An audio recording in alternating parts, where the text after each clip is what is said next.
နေတာတာမြာအားလုံးငါပေါင်းနဲ့ပြည့်စုံကြပါစေကျွန်တော်တော့မြတ်တာလည်းဖြစ်ပါတယ်ကိုတင်ဆက်ပေးမယ့်ဗီဒီယိုကတော့9ရက်6လ2026ကနေ13ရက်6လ2026တပတ်တာကာလတော်တွင်စနေတာတာမြာကြုံရမယ်ကံကြမ္မာနေသားများကိုပြပြပေးမယ့်ဗီဒီယိုဖြစ်ပါတယ်ဒီတပတ်တာမှာစနေတာတာမြာဟာလို့ရှိရင်လိုအပ်ပန်နဲ့စိုးရင်ပူပန်မှုတွေများနေတယ်နောက်တောကဖြစ်စရာတွေအတွေးလွန်နေမယ်နောက်ကိုစိတ်နဲ့ကိုရှုပ်ထွေးနေမယ်ဆိုတဲ့ပုံစံမျိုးတွေလာပြီးတွေ့ရတတ်တယ်ခိုင်မှာကြတော့လေကိုအိပ်ရမယ့်အချိန်တွေအနားယူရမယ့်အချိန်တွေမှာလည်းဘယ်မှမသိ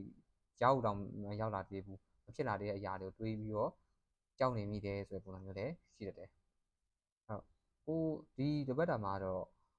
ကိုအနေနဲ့စိတ်ပင်ပန်းရတဲ့ကာလမျိုးကိုဒါဖြတ်တန်းရတဲ့အနေအထားမျိုးတွေ့ရတတ်တယ်ရှေ့တူကခက်နောက်ဆုကခက်အနေအထားမျိုးတွေရင်းနှီးချက်တဲ့ကြတဲ့အခြေအနေမျိုးတွေဒါတွေနဲ့လာရောကြုံတွေ့ရတတ်တယ်ပေါ့နော်တော့ဒါပေမဲ့တခုရှိတာကဒီတပတ်လုံးကြီးစိုးသွားမှာတော့မဟုတ်ပေါ့နော်အဲ့လိုမျိုးကြုံတွေ့ရတဲ့ကိုယ့်ရဲ့စိတ်ချင်းချက်မှုတွေစိတ်ပူပန်စရာတွေကဒါဒီရက်တပတ်အစပိုင်းတော့မှာပေါ့နော်ရက်တပတ်အစပိုင်း2ရက်အလွန်ဆုံးမှာ3ရက်ဆိုတဲ့ကာလတော်တွင်မှာတော့ကိုယ့်ရဲ့ဒီစိတ်ကအဆင်ပြေတာတွေကိုယ့်ရဲ့စိတ်ကစောက်တရားများဆိုတော့ထိန်းချုပ်အခက်ခဲပေါ့နော်ပုံမှန်တိုင်းဆိုလို့ရှိရင်တော့ကိုယ့်ရဲ့စိတ်ကိုကဒါဆိုတာငါကြောက်စိတ်ဝင်နေငါအဲ့လိုကြီးကြောက်စရာမလိုကိုထိန်းလို့ရတယ်ဒါပေမဲ့ဒီတစ်ပတ်တောင်ပထမဆုံးကြုံတွေ့လာမယ်ဒီ2ရက်အလုံးစုံ3ရက်ဆိုတဲ့ကာလမှာကိုယ်စိတ်ကိုလည်းတော့ထိန်းချုပ်ခက်ခဲနေတတ်တယ်ပေါ့နော်လိုအပ်ပဲနဲ့အတွေးတွေလည်းလွန်နေတတ်တယ်အသေးခွဲကိစ္စနေစားပြီးတော့မှစိုးရင်ပူပန်စိတ်တွေတော့များနေတတ်တယ်တော့အသေးခွဲအစားစိတ်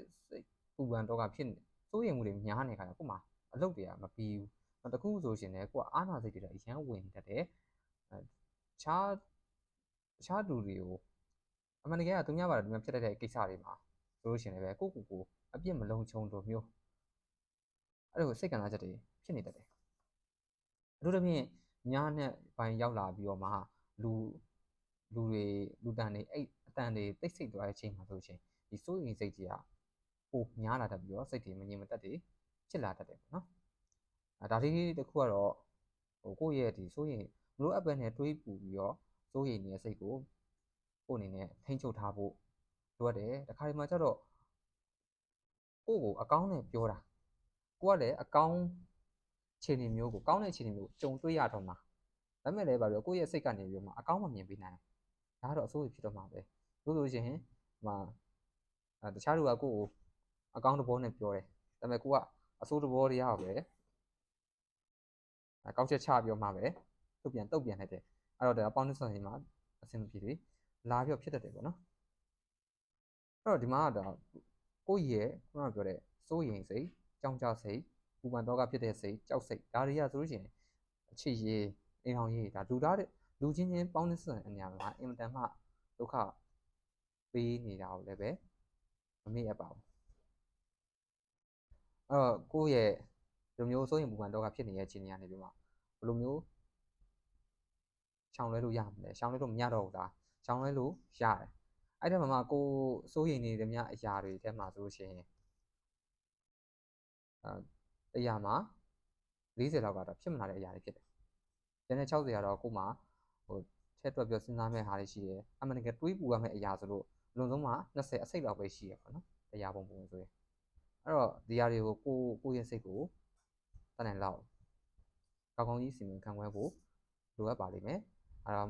လူလားအပ်ပဲနဲ့ဒီရှောက်တွေးနေမိတဲ့အရာတွေတခုခုတွေးနေရတဲ့စာလို့ရှိရင်ကိုယ့်ဘာကိုလုပ်ငန်းတစ်ခုခုကိုကိုဘာသာကိုဒီ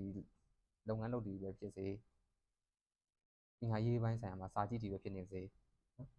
စာမေးပွဲမှာဘယ်လိုဖြေရမလဲဆိုတဲ့ဟာကိုတွေးနေရတဲ့စာဆိုရှင်အဲ့တော့တခုခုကြည့်တာကိုယ့်တက်ပိုကောင်းတယ်နော်အဲ့လုပ်ငန်းပိုင်းဆိုင်ရာမှာအဲ့လိုပဲအဲ့တော့တခုခုဖြစ်လာမှာကိုတွေးပူပြီးတော့ကြောက်နေရတဲ့စာဆိုရှင်လုပ်တခုကိုပြအောင်လုပ်လိုက်တာကိုယ့်အတွက်ပို့ပြီးတော့မှအဆင်ပြေစေတယ်နောက်ဆုံးအနေနဲ့ဒီလိုအကြောင်းအရာတွေကကိုယ့်ဘာသာကိုတယောက်တည်းရင်ဆိုင်ဖြည့်ရှင်းလို့မရတော့တဲ့အနေအထားမျိုးမှာဆိုလို့ရှိရင်ကိုယ်ကိုကူညီပေးနိုင်မဲ့ကိုနဲ့စိတ်တူကိုယ်တူပုံကုမျိုးပေါ့နော်ဒီလိုမျိုးပုံကုမျိုးတွေနဲ့ကိုကအကျဉ်းညံတောင်းရမယ်ကူညီတောင်းရမယ်နောက်တခြားသောကိုယ့်ထက်ပိုပြီးတက်ကြွတဲ့ပုံကုတွေ ရှိပါလိမ့်မယ်ဒီပုဂ္ဂိုလ်တွေစီကနေပြီးမှကြံရယူရပါလိမ့်မယ်အဲ့လိုမှလာရင်ကိုယ့်ရဲ့ဒီစိုးရိမ်နေတဲ့ခန္ဓာလေးဒီ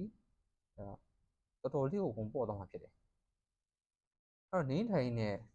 စိတ်ရောလူရောပင်မနွမ်းနေတဲ့တာဖြစ်တဲ့အတွက်ကြောင့်မို့လို့ဖြစ်နိုင်တယ်ဆိုရှင်အစားတောက်ကိုပုံမှန်စားပေးမယ်အဲ့ချိန်နားချိန်ကိုပုံမှန်လေးထားရှိပေးမယ်ဒီလိုလေးလုပ်ပေးတင်ပါတယ်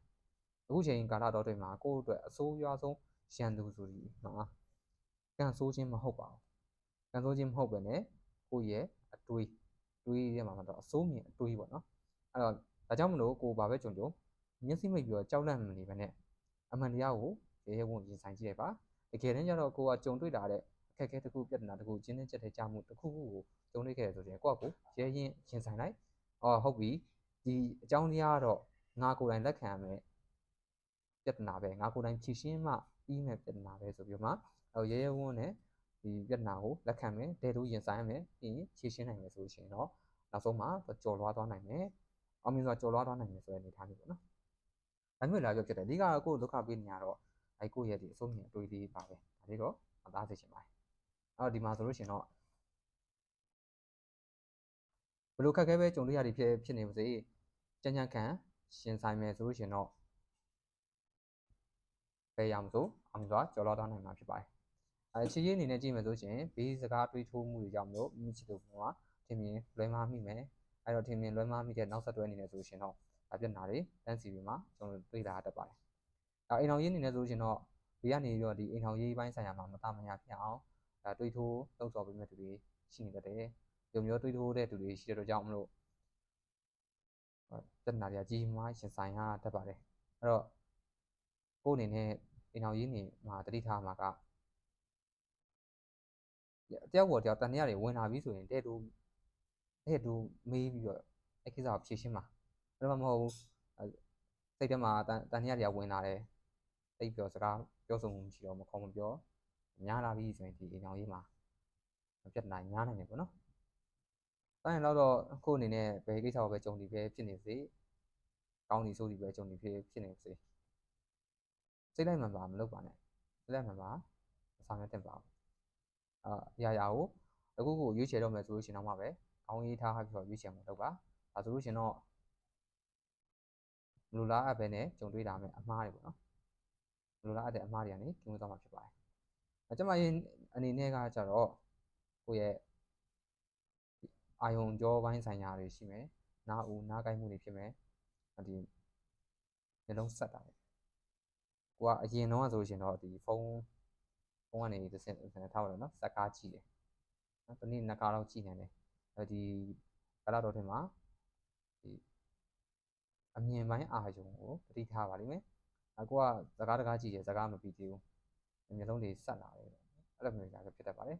မျိုးလုံးကိုအာယုံကြောတွေကိုအနာပေးတဲ့ကာလမျိုးဖြစ်တယ်ကျမရဲ့အနေနဲ့ကြည့်မယ်ဆိုရင်အောင်ရဆက်ဆံရေးနဲ့ပတ်သက်လာဆိုရင်တခြားလူရဲ့ကိစ္စတွေကြားထဲမှာ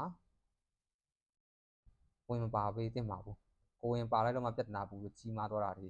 အဲဒီမှာဆိုရှင်ကိုမှားတဲ့ဘက်ကနေပြီးတော့ဝင်ပြီးတော့ဗတ်လိုက်မိတာတွေကြောင့်မလို့နောက်ဆုံးတဲ့ကိစ္စတွေကိုရှင်းလို့မပြီးတာတွေကြုံရတတ်ပါတယ်ပညာရေးမှာဆိုရှင်အခုလက်ရှိတင်လက်စဘာသာရေးတွေပညာရက်တွေနော်ဘာသာရက်ကနေတစ်ဆင့်စားလိုက်ဖို့တော့ခဲရင်းတာတွေဖြစ်တဲ့အတွက်ကြောင့်မလို့ကြောက်စိတ်တွေဝင်လာနေမိမယ်အဲ့တော့အထူးသဖြင့်တော့ဒီမှာအဲ့တော့ဒီတပတ်တာမှာပညာရေးနေများကိုဘာပဲလုပ်အိမ်စာမထားအိမ်စာကိုတနေ့စာတစ်နေ့ပြီးအောင်လုပ်ပါအဲ့မှာအနာနီးမျိုးမှကြည့်မယ်လို့နောက်ကကျတော့စာရီကအရင်ပုံထပ်လာတယ်ဆိုရှင်နောက်ခါပြန်ကြည့်ဖို့တဲ့ motivation ဘယ်လိုမှကြားနိုင်မှာမဟုတ်ပါဘူးဒါလေးတော့ဒီထားစေချင်ပါတယ်အဲ့တော့ဒီတပတ်တာမှာအစိုးတွေကင်းဝေးပြီးမှကောင်းတွေရောက်ရှိလာဖို့အတွက်ဖျားမှာနှမ်းများထောက်တော့အဲ့လိုပြီးမှပြီးတော့ဆိုတောင်းလို့ရပါတယ်ဆုံးဖြတ်ကြည့်ရှုပေးအတွက်အားလုံးကိုကျေးဇူးတင်ရှိပါတယ်နောက်ဗီဒီယိုမှာတွေ့ပါမယ်နော်